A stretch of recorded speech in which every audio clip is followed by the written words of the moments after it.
this is the Narinak with another Utano Prince Sama Maji Love 2000% episode thoughts, and this is for episode 8, where I feel like this episode, it's kind of like the beach episode of the first season, where, you know, they get to go away somewhere. This time they get to go to this kind of like mountain resort as a group, and they have quartet night with them, as well as Haruka. And basically, you know, for the guys, it's a vacation. For Haruka, though, she's still working on trying to create a new hit song for Starish. And we also find that, you know, Sessle is around as well. And very much kind of like his, I guess, introductory episode of last season, this one also kind of features kind of like a major turning point for the group, where the first season it's the creation of the group. With this one, it's adding Sessle to it.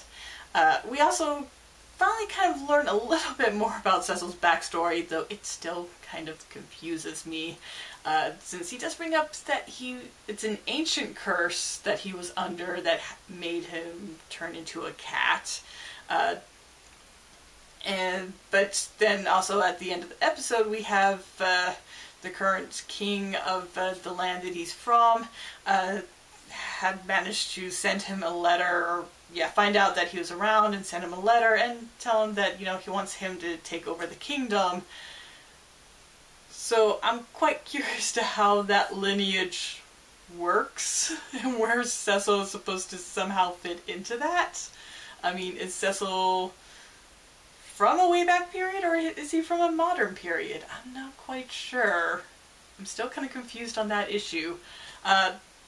Not so confusing, though, with his backstory is that we learn that even though he credits Haruka for breaking his spell, it's pretty much Haruka with her song that she wrote for Starish and their performance of it that kind of broke it.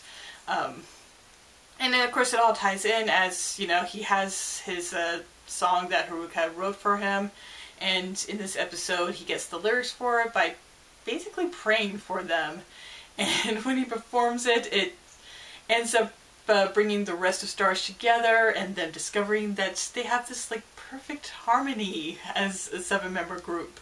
And of course Haruka finally realizing the thing that she was missing was the fact that Cecil is supposed to be with the group.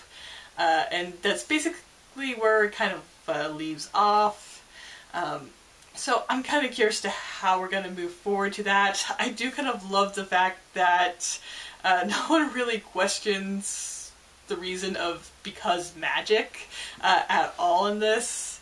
And I just kind of love the fact that they somehow have worked this magic element into the series, since this is not the kind of thing that you would expect, you know, it to really exist in, but it does, and yet somehow it kind of works.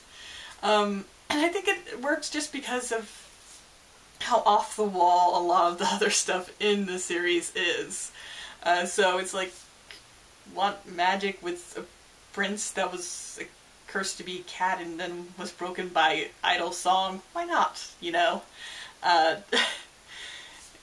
It's, like I said, it kind of works. I'm kind of surprised, though, because we still have to, we haven't had Tokia's, like, spotlight episode yet. I'm assuming it's coming up, and for whatever reason they wanted to kind of move forward with this plot of getting Cecil into the group, and of course Haruka, you know, finally writing the next hit song.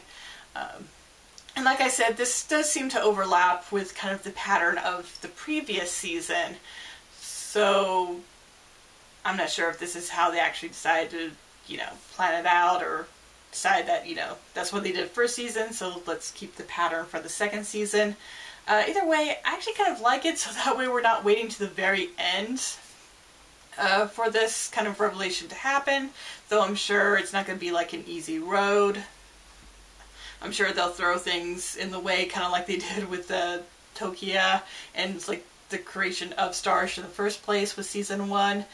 So I'm kind of curious to how that's all going to work out, especially since right now it's just basically, you know, Haruka, Cecil, and Starch all kind of deciding that Cecil is now should be part of the group.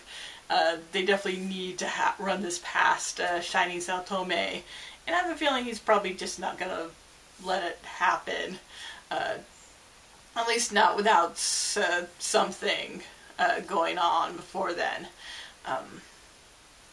And I do like the fact that we actually got to see a little bit more of Quartet Night. Not too much, but, you know, at least they all got to talk. We all got a little bit more of their personalities, though it still doesn't kind of go beyond what we've seen so far. It is kind of interesting that Kamu, he definitely noticed even that, you know, there was something, I guess, magical going on when Sessle was doing his prayer thing, because he happened to be outside and noticed. So I think out of all of them, Kamu seems to pretty much be in the position to, you know, actually get a little bit of development this season. I really am beginning to feel that, you know, the others, they're probably going to have to wait till the next season. Which is kind of a pity, because, you know, I kind of want to learn a little bit about them now. And again, it's one of, like, my biggest frustration about the series in general is that I feel like the seasons are too short. I feel like they need at least a few more episodes. But I guess there's no changing that. And I just really have to look forward to season 3, which of course I already do for many reasons, so this is just one more for that.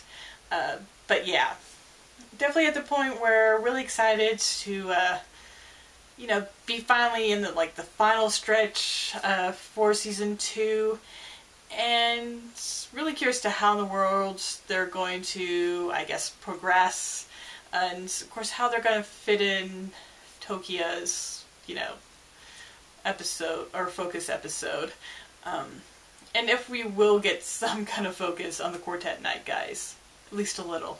I hope a little. I mean, they all had their character singles for this season, I think. So I would expect something from them, I hope. And I guess with that, I'm just gonna go ahead and wrap up. Thank you for watching. I hope you subscribe to my channel, leave a like or comment. Until next time, bye!